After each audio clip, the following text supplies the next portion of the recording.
After becoming Hungary's youngest prime minister in 1998, Viktor Orban was defeated in a 2002 election, which his party claimed was rife with fraud.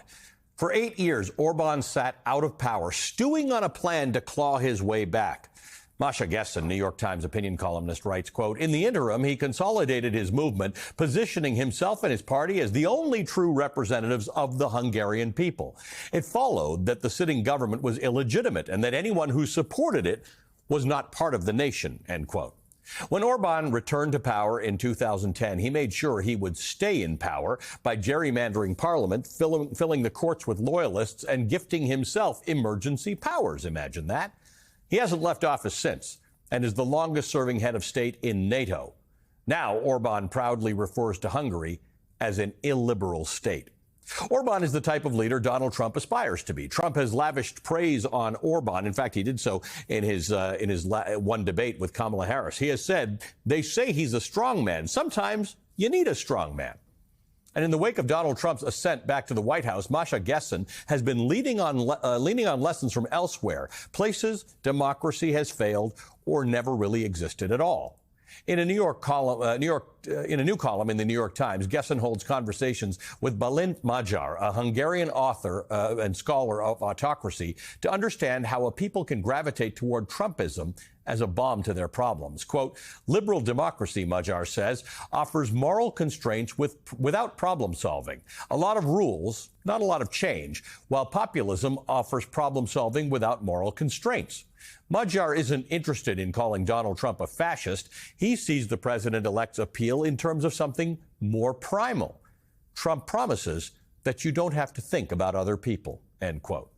Masha Gessen joins me now. They're an award-winning opinion columnist with the New York Times and author of several important books, including Surviving Autocracy. Masha, it's great to see you. Thank you for being back with us today. Good to be here. You write, quote, "Trump's first term and his actions in the 4 years since tracked the early record of Putin and Orban in important ways." Based on that, what do you think we're likely to expect? So, as you said, I reached out to Balint Magyar, who is sort of my intellectual guiding light on all things autocracy.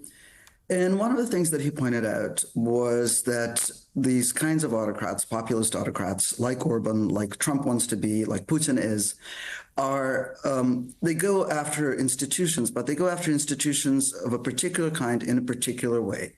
He calls them the institutions of public deliberation.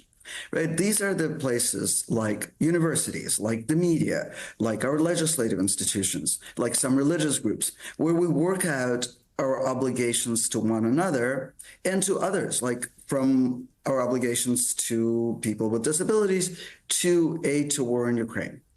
And so that's, I think, a helpful way of thinking about all of Trump's bogeyman, right, from universities. And I think that campaign will very much continue.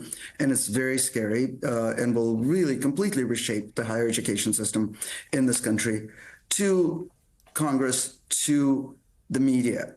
All of this is a way of getting these mediating institutions out of the way so that Trump can tell the nation what's good for it. Talk to me about this concept of a transition from the rule of law to the law of rule. What does that mean? Right. So this is another Magyar formulation that I love. He's the master of this kind of binary aphorism.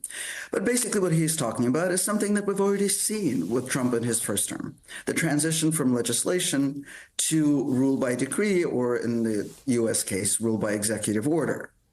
Now, a lot of the preconditions for this were created long even before Trump came into office, including the fact that the United States has several ongoing states of national emergency going, one of them continuously since September 14th, 2001, which gives the president extraordinary powers should he choose to use them. And of course, the ability to rule by decree and the need to sometimes rule by decree with a totally dysfunctional Congress, which is also something that predates Trump. So he is in a position to really do what Orban and Putin have done very, very quickly. I was also struck in reading some of Magyar's writing about this by what feels to me like the mood that accompanies it. which is something that I think we remember very well from Trump's first term, that sense of just totally being overwhelmed and not knowing what to focus on and what is existentially threatening and what is a minor thing and how do you tell the difference between these two.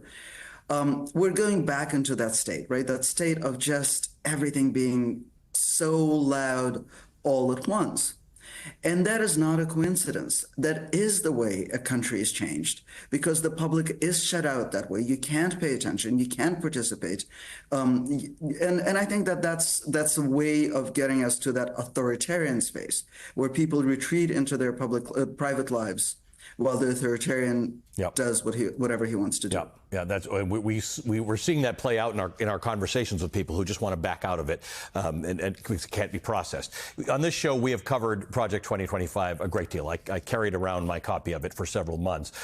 You write in this column that it's not the specifics of Project 2025 that matter. I just want to read about this. Quote, Project 2025 is more a reflection of the clan of people who empower Trump and are empowered by him than an ideological document. It's not a blueprint for coherent legislative change, but it is a blueprint still, a blueprint for trampling the system of government as it is currently constituted, a blueprint of destruction, end quote. Explain the distinction for me.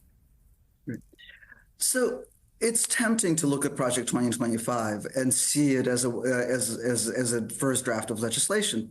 But of course, if you look at it closely, and the historian Rick Perlston has written very well about this, if you look at it closely, you'll see that there are lots of contradictory recommendations there. What they do have in common are basically two things. One is that they're all written by Trump's supporters and people that Trump wants to have near him, right? So it's the Klan. And the Klan is much more important in the system of government than what we imagine to be a legislative agenda. And the other thing that they have in common is that they're antithetical to the way that we're used to doing government, or we think we're used to doing government, right? With process, with, again, obligations to other people and other nations. So there are many different ways of destroying it, and you won't necessarily be able to tease out any particular way from Project 2025. So we can't predict the actual legislation, but what we can predict is the effect, right? The effect of seeing the government turned into an unrecognizable shambles. Masha, good to see you as always. Thank you for joining us. Masha Gessen is an opinion columnist with the New York Times and the author of several books, including Surviving Autocracy.